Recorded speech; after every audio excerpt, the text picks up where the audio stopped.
أعوذ بالله من الشيطان الرجيم.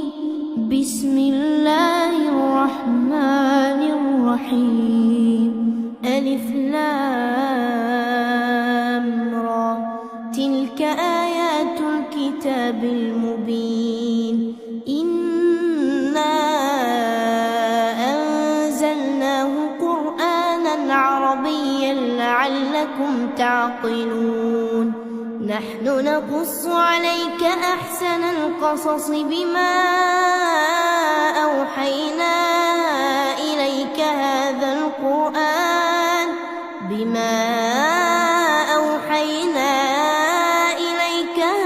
القرآن وإن كنت من قبله لمن الغافلين. إذ قال يوسف لأبيه يا أبت إني رأيت 11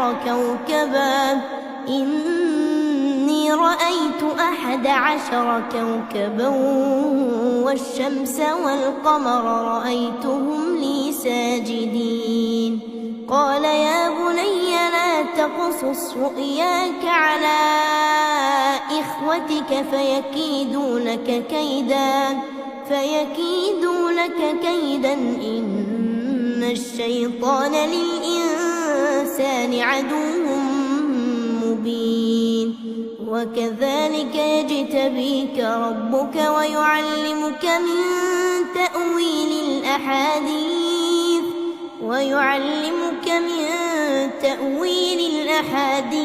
ويتم نعمته عليك وعلى آل يعقوب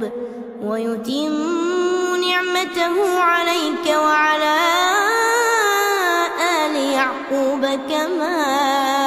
أتمها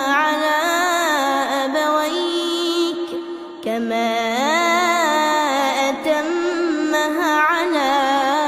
أبويك من قبل إبراهيم وإسحاق إن ربك عليم حكيم. لقد كان في يوسف وإخوته آيات للسائلين. إذ قالوا ليوسف وأخوه أحب إلى أبينا منا ونحن عصبة إن أبانا لفي ضلال مبين. اقتلوا يوسف أو اطرحوه أرضا يخل لكم وجه أبيكم وتكونوا من بعده قوما صالحين. قال قائل منهم لا تقتلوا يوسف وألقوه في غيابة الجب يلتقطه بعض السيارة إن كنتم فاعلين. قالوا يا أبانا ما لك لا تأمنا على يوسف وإنا له لناصحون. أرسله معنا غدا يرتع ويلعب وإنا له لحافظون. قال إني ليحزنني أن تذهبوا به وأخاف أن يأكله الذئب وأنتم عنه غافلون. قالوا لئن أكله الذئب ونحن عصبة إنا إذا لخاسرون. فلما ذهبوا به وأجمعوا أن يجعلوه في غيابة الجب وأوحينا إليه لتنبئنهم بأمرهم هذا وهم لا يشعرون. وجاءوا أباهم عشاء يبكون. قالوا يا أبانا ذهبنا نستبق وتركنا يوسف عند متاعنا فأكله الذئب وما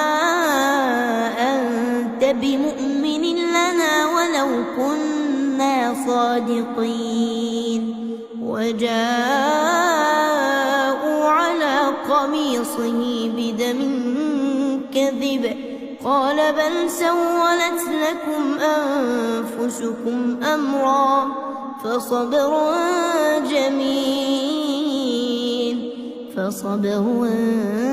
جميل والله المستعان على ما تصفون. وجاءت سيارة فأرسلوا واردهم فأدلى دلوه قال يا بشرى هذا غلام وأسروه بضاعة والله عليم بما يعملون. وشروه بثمن بخس دراهم معدودة وكانوا فيه من الزاهدين. وقال الذي اشتراه من مصر لامرأته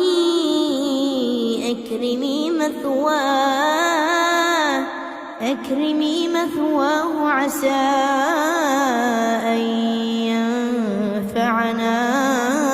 أو نتخذه ولدا. وكذلك مكنا ليوسف في الأرض ولنعلمه من تأويل الأحاديث والله غالب على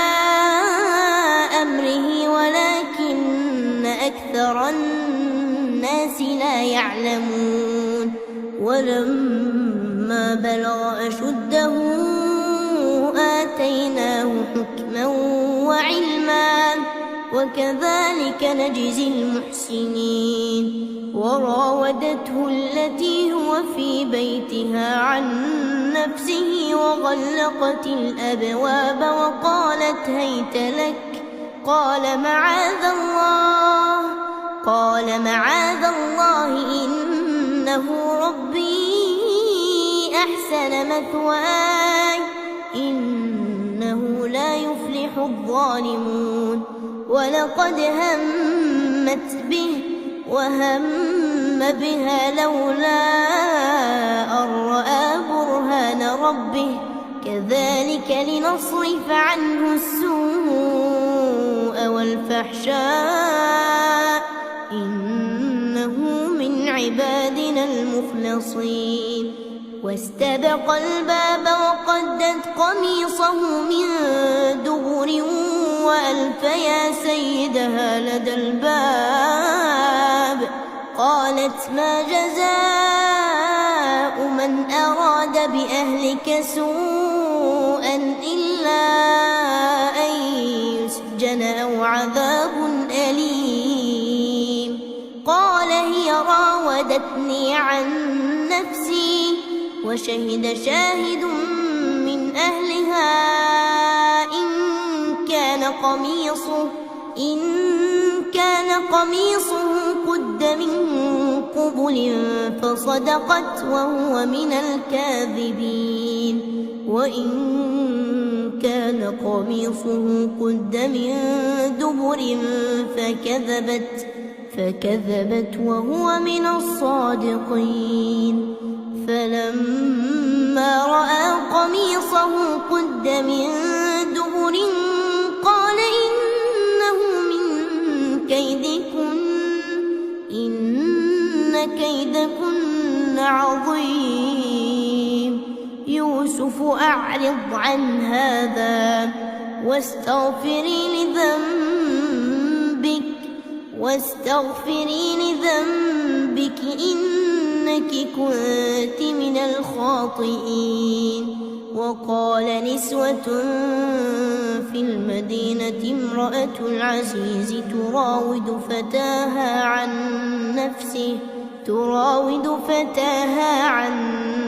نفسه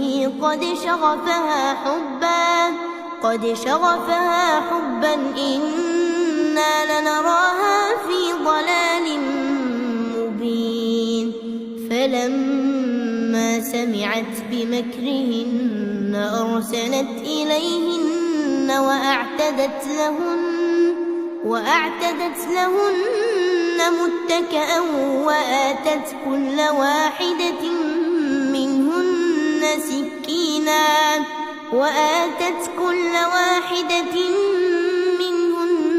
سكينا وقالت اخرج عليهن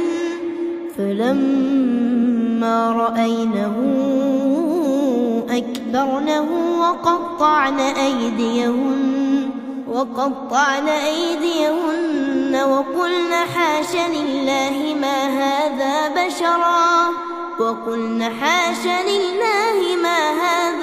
بشرا إن هذا إلا ملك كريم. قالت فذلكن الذي لمتنني فيه ولقد راودته عن نفسه فاستعصم ولئن لم يفعل ما آمره ليسجنن وليكون من الصاغرين. قال رب السجن أحب إلي مما يدعونني إليه وإلا تصرف عني كيدهن أصب إليهن وأكن من الجاهلين. فاستجاب له ربه فصرف عنه كيدهن إنه هو السميع العليم. ثم بدا لهم من بعد ما رأوا الآيات ليسجننه حتى حين. ودخل معه السجن فتيان قال أحدهما إني أراني أعصر خمرا وقال الآخر إني أراني أحمل فوق رأسي خبزا تأكل الطير منه نبئنا بتأويله إنا نراك من المحسنين. قال لا يأتيكما طعام ترزقانه إلا نبأتكما بتأويله قبل أن يأتيكما ذلكما مما علمني ربي إني تركت ملة قوم لا يؤمنون بالله وهم بالآخرة هم كافرون. واتبعت ملة آبائي إبراهيم وإسحاق ويعقوب ما كان لنا أن نشرك بالله من شيء ذلك من فضل الله علينا وعلى الناس ولكن أكثر الناس لا يشكرون. يا صاحبي السجن أأرباب متفرقون خير أم الله الواحد القهار. ما تعبدون من دونه إلا أسماء سميتموها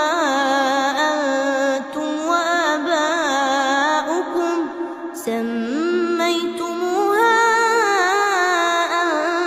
وآباؤكم ما أنزل الله بها من سلطان إن الحكم إلا لله أمر ألا تعبدوا إلا إياه ذلك الدين القيم ولكن أكثر الناس لا يعلمون. يا صاحبي السجن أما أحدكما فيسقي ربه خمرا وأما الآخر فيصلب فتأكل الطير من رأسه قضي الأمر الذي فيه تستفتيان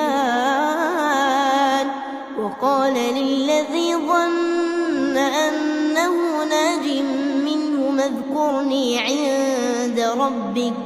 اذكرني عند ربك فأنساه الشيطان ذكر ربه فلبث في السجن 9 سنين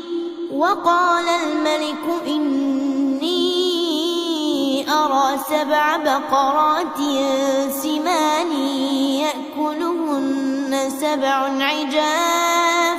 يأكلهن 7 عجاف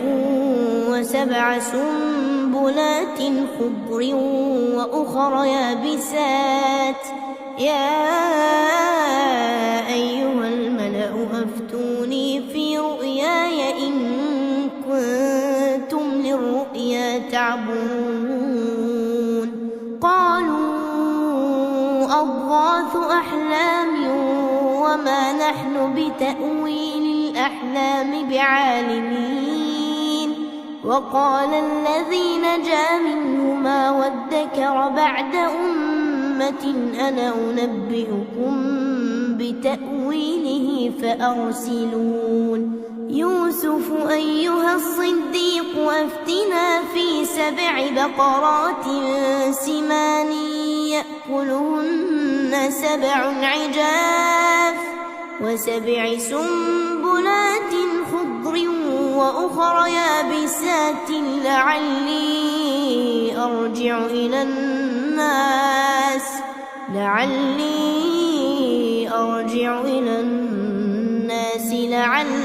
يعلمون قال تزرعون 7 سنين دأبا فما حصدتم فذروه في سنبله إلا قليلا مما تأكلون ثم يأتي من بعد ذلك 7 شداد يأكلن ما قدمتم لهن إلا قليلا مما تحصنون ثم يأتي من بعد ذلك عام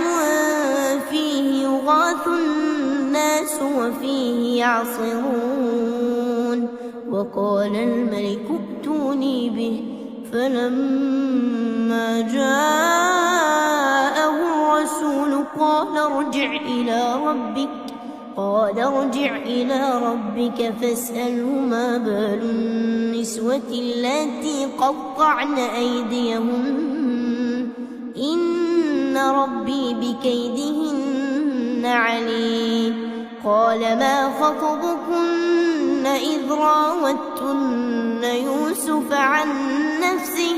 قلنا حاش لله ما علمنا عليه من سوء قالت امرأة العزيز الآن حصحص الحق أنا راودته عن نفسه وإنه لمن الصادقين ذلك ليعلم أني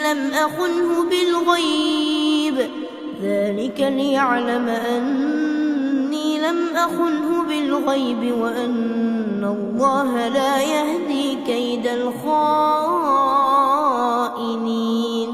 وما أبرئ نفسي إن النفس لأمارة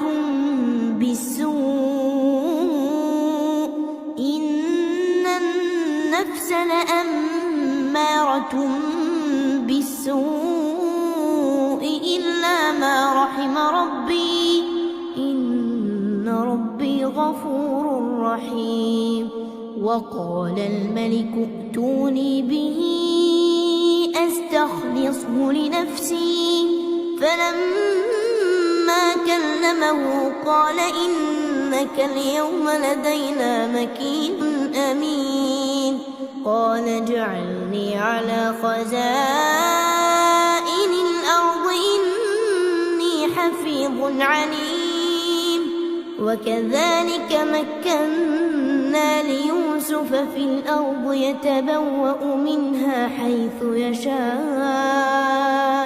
نصيب برحمتنا من نشاء ولا نضيع أجر المحسنين ولأجر الآخرة خير للذين آمنوا وكانوا يتقون وجاء إخوة يوسف فدخلوا عليه فعرفهم وهم له منكرون ولما جهزهم بجهازهم قال ائتوني بأخ لكم من أبيكم ألا ترون أني أوفي الكيل وأنا خير المنزلين فإن لم تأتوني به فلا كيل لكم عندي ولا تقربون قالوا سنراود عنه أباه وإنا لفاعلون وقال لفتيانه اجعلوا بضاعتهم في رحالهم لعلهم يعرفونها إذا انقلبوا إلى أهلهم لعلهم يرجعون فلما رجعوا إلى أبيهم قالوا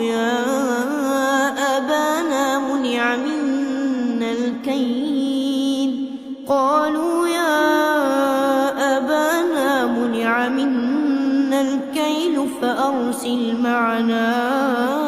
أخانا نكتل وإنا له لحافظون قال هل آمنكم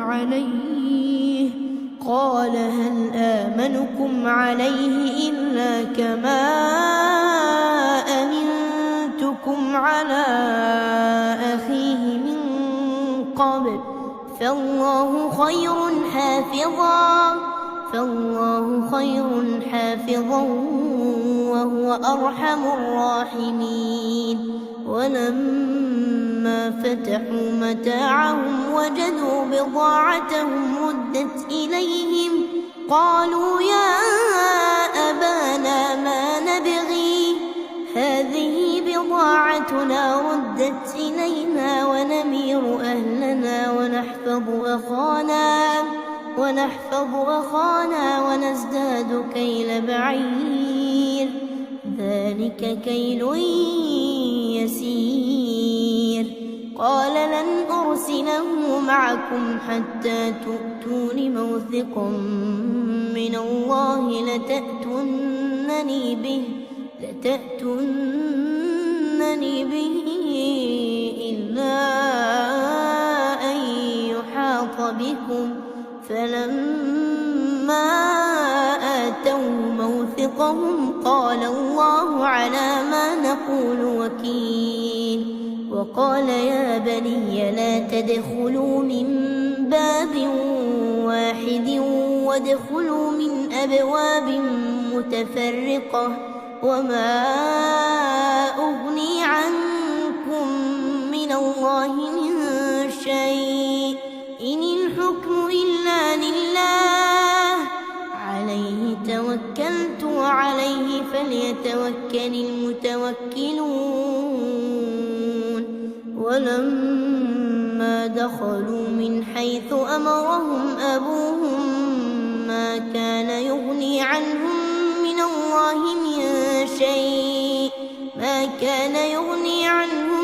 من الله من شيء إلا حاجة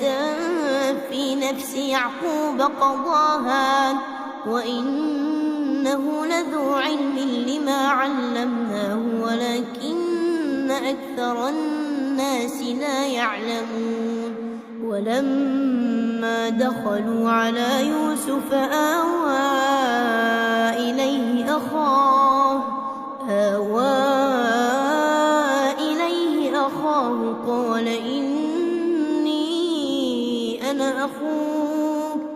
قال إني أنا أخوك ربك فلا تبتئس بما كانوا يعملون فلما جهزهم بجهازهم جعل السقاية في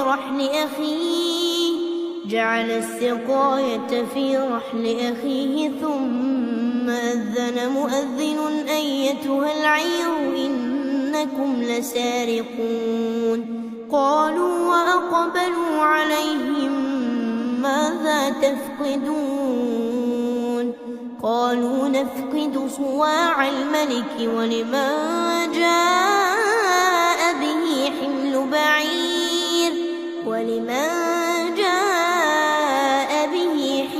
بعير وأنا به زعيم قالوا تالله لقد علمتم ما جئنا لنفسد في الأرض وما كنا سارقين قالوا فما جزاؤه إن كنتم كاذبين قالوا جزاؤه من وجد في رحله فهو جزاؤه كذلك نجزي الظالمين فبدأ بأوعيتهم قبل وعاء أخيه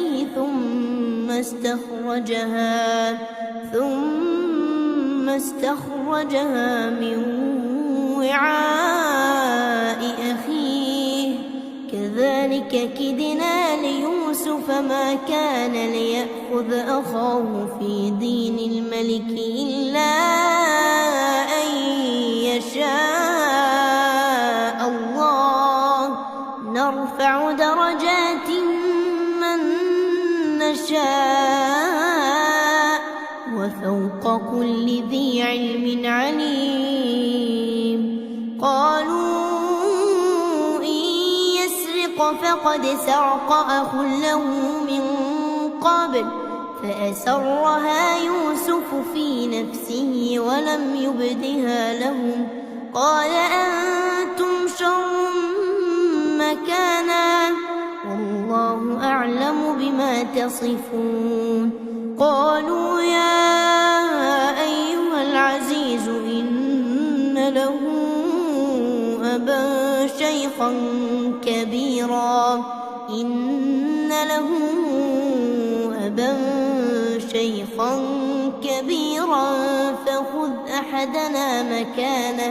فخذ أحدنا مكانه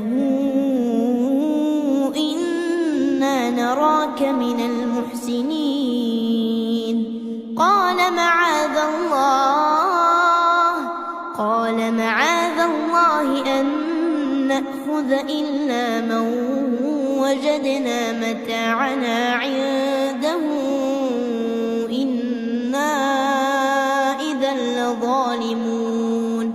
فلما استيئسوا منه خلصوا نجيا قال كبيرهم ألم تعلموا أن أباكم قد أخذ عليكم موثقا من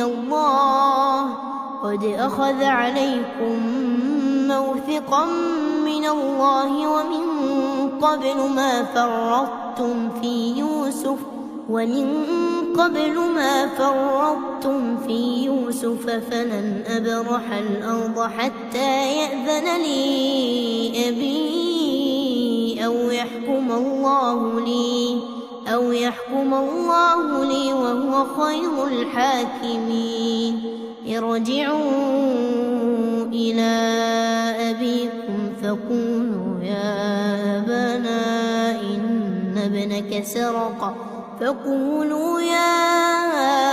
أبانا إن ابنك سرق وما شهدنا إلا بما علمنا وما كنا للغيب حافظين واسأل القرية التي كنا فيها والعير التي أقبلنا فيها وإنا لصادقون قال بل سولت لكم أنفسكم أمرا فصبر جميل عسى الله أن يأتيني بهم جميعا إنه هو العليم الحكيم وتولى عنهم وقال يا أسفا على يوسف وابيضت عيناه من الحزن فهو كظيم قالوا تالله تفتأ تذكر يوسف حتى تكون حرضا أو تكون من الهالكين قال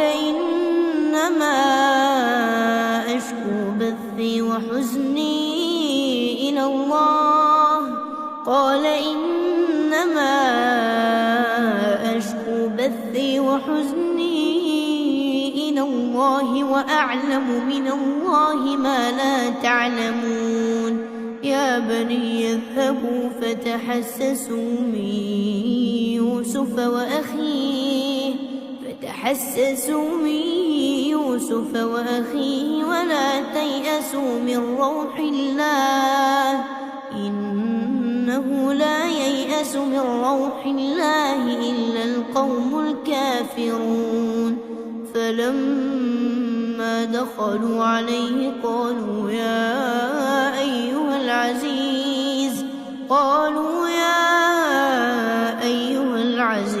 مسنا وأهلنا الضر وجئنا ببضاعة مزجاة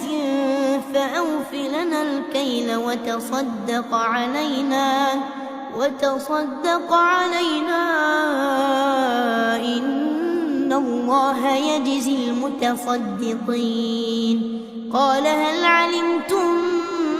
ما فعلتم بيوسف وأخيه إذ أنتم جاهلون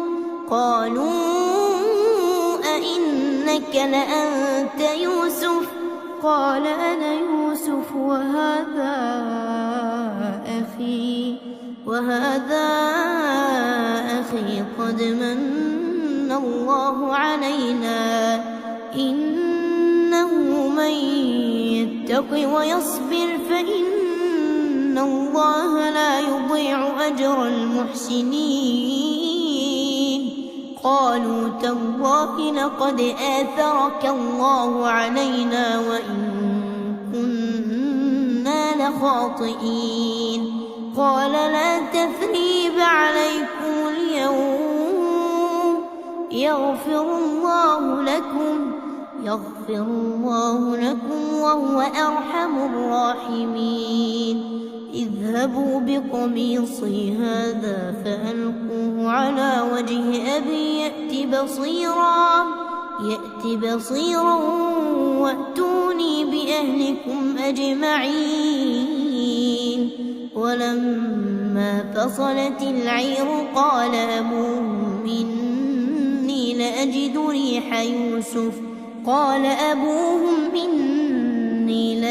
ريح يوسف لولا أن تفندون قالوا تالله إنك لفي ضلالك القديم فلما أن جاء البشير ألقاه على وجهه فارتد بصيرا قال ألم أقل لكم إني أعلم من الله ما لا تعلمون قالوا يا أبانا استغفر لنا ذنوبنا إنا كنا خاطئين قال سوف أستغفر لكم ربي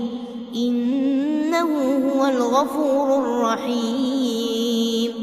فلما دخلوا على يوسف آوى إليه أبويه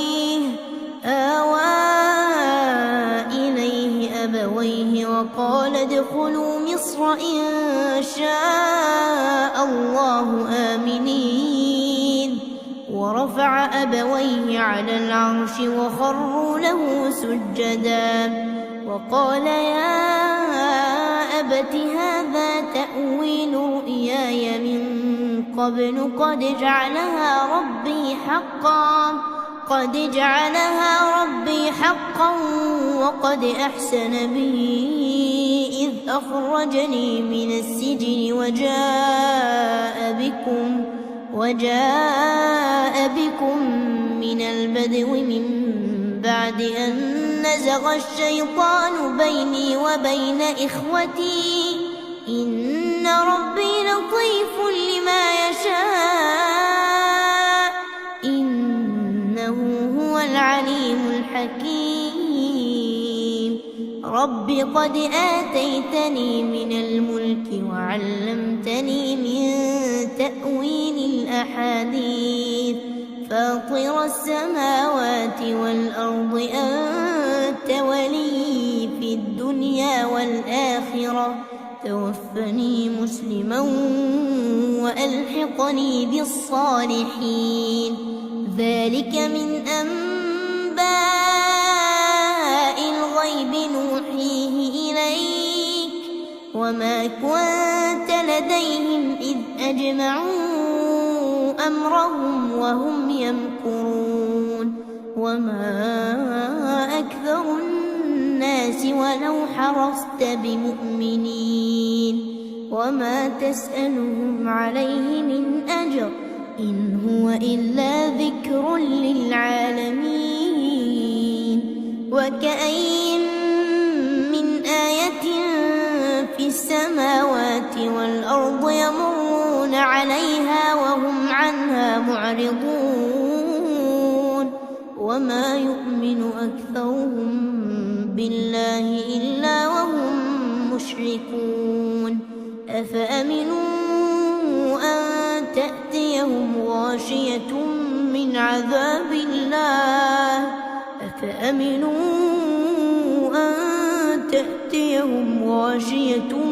من عذاب الله أو تأتيهم الساعة بغتة وهم لا يشعرون قل هذه سبيلي أدعو إلى الله على بصيرة أنا ومن اتبعني وسبحان الله وما أنا من المشركين وما أرسلنا من قبلك إلا رجالا نوحي إليهم من أهل القرى أفلم يسيروا في الأرض فينظروا كيف كان عاقبة الذين من قبلهم ولدار الآخرة خير للذين اتقوا أفلا تعقلون حتى إذا استيأس الرسل وظنوا أنهم قد كذبوا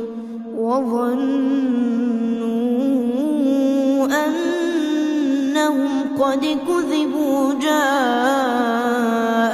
نصرنا فنجي من نشاء ولا يرد بأسنا عن القوم المجرمين لقد كان في قصصهم عبرة لأولي الألباب ما كان حديثا يفترى ولكن تصديق